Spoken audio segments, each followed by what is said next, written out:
Friends, in this video we'll discuss the sciatic nerve and a couple of branches of the sciatic nerve and a clinical application of one of those branches.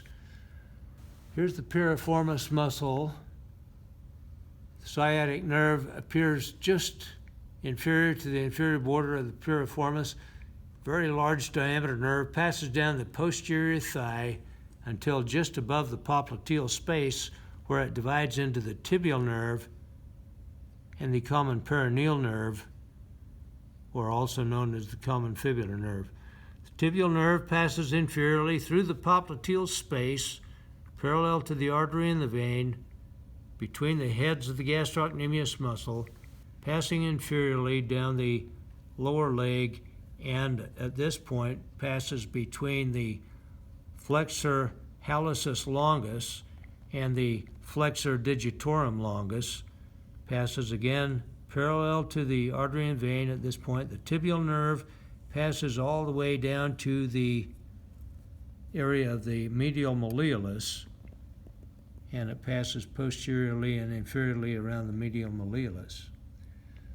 We'll go back up to the bifurcation of the sciatic nerve. The sciatic nerve bifurcates into the tibial nerve and the common peroneal nerve, or common fibular nerve. Common fibular nerve passes laterally around the knee and comes almost in contact with the head of the fibula, at which point it's vulnerable for damage because of compression between some object on the outer part of the leg and the head of the fibula.